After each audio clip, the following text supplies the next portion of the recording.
Hello there guys, it's Kibom here. I'm so happy to see you here on this mini video. I'll be doing another video for you guys. I hope you enjoyed it so far. I really appreciate for such amazing support. So I'll be doing another Disney Stories Read Aloud video for you guys. So as we learn and listen for story time together, I'll show you a new book I got. I'm going to read to you in a minute. I've got Disney's Robin Hood Spins Gold. It was published by Disney's Wonder World Reading. Since I have read Robin Hood Saves the Day, Robin Hood and the Golden Arrow, and Robin Hood and the Great Coach Robbery, I have read 3 Disney Robin Hood books. Something you enjoyed so far, which is inspired by original 1973 animated feature film Robin Hood by Walt Disney Studios. So what I tend to do, I'm going to read this book by words. For each pages I'll show some pictures. Okay, sit back, relax and enjoy. Prince John was an evil prince. Prince John was a greedy prince. He loved himself, he loved his gold, but he did not love the people in his kingdom. One day, Prince John said to the Sheriff of Nottingham, "I have not collected money from the people in 3 weeks. It is time for the new tax." "More gold should make you feel very, very happy, sire," said his servant Sir Hiss. "And very rich," said the prince. That very day, the Sheriff of Nottingham posted a sign. It said, "Noticed. Tomorrow morning, all of the people of Nottingham must pay the tax of 100 gold pieces."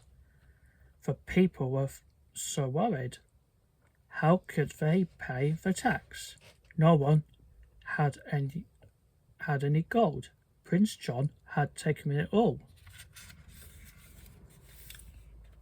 Luckily, the poor people had a friend named Robin Hood. He was an outlaw who lived in the woods. Friar Tuck and Little John lived with him. They were outlaws too. Robin Hood and his men did not like the greedy prince, and the prince did not like them either. More than once they had stolen Prince John's gold. They gave it to the poor people. So Prince John and the sheriff were always looking for Robin Hood and his men.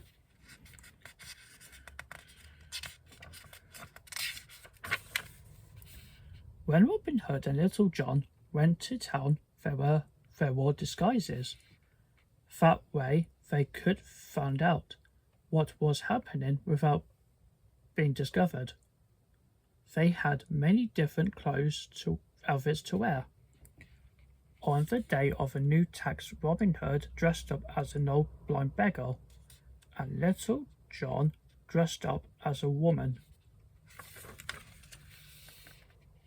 They came to Prince John's signs. A group of poor people were reading it. They looked very sad. "Well, we have to get Robin Hood's help," said an old woman. "You will indeed," said Robin. He took off his dark glasses. "Look," said the people, "it's Robin Hood." "I have a plan to help you," said Robin. Just then, the Sheriff of Nottingham came by. Robin put his glasses back on fast. "What is going on here?" asked the sheriff. Robin answered, "I was telling these people what I have heard. Robin Hood plans to rob the Prince John again. The prince would love to hear about this," said the sheriff. "Come with me." So off they went.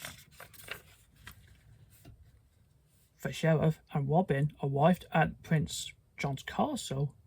"Who is this dirty beggar?" cried the prince. "Get him out of here." "But, sire," said the sheriff, "this man has news of Robin Hood."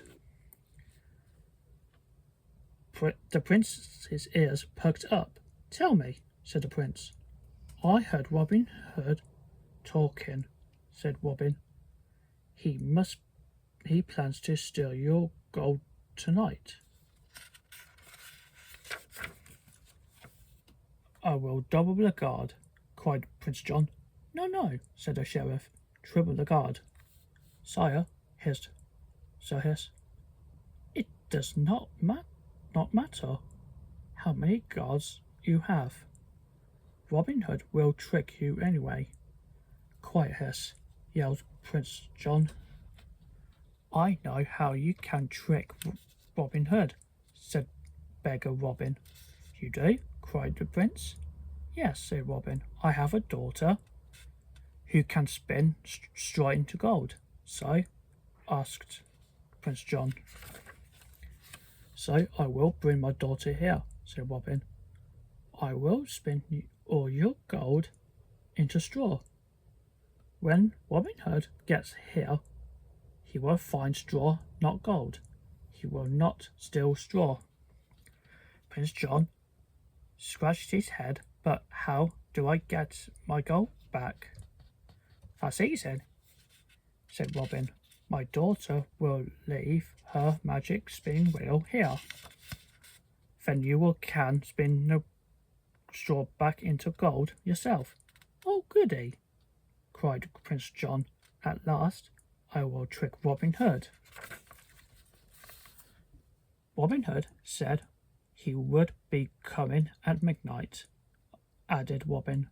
"So I will leave now to get my daughter. We should be back in plenty of time." Sir Hiss thought an idea was a trick. "Sire," he hissed, "this is—" "Stop hissing in my ear," roared Prince John. He turned to Robin Hood. "Very well, my good man," he said. Robin Hood quickly left the castle. He went back to the woods, where Little John was waiting. "Put on your disguise again," said Robin, "and come with me. I will tell you why on the way to the castle." Robin Hood and Little John arrived at the castle. Little John was carrying a spinning wheel. The guard took Robin and Little John to the prince. "So you will spin my gold into straw," Prince John said to Little John. Come with me, hurry." Robin Hood and Little John followed Prince John. The royal counting house was surrounded by guards. Prince John walked past them. So did Robin Hood and Little John. They went inside. The counting house was full of gold. Bags of it were piled high into the ceiling. "Spin away, my dear," said Prince John. Little John set up his spinning wheel, but he did nothing else. "My daughter is shy," said Robin Hood. "She cannot spin if you are watching." "Very well," said Prince John. "Just knock on the door. When you are finished, the guards will show you out." Little John and Robin Hood got busy at once. They tied the bag of gold to the rope. They dropped the rope out of a window. Firetug was waiting below in the boat. He emptied out the gold. Then he stuffed a bag with straw.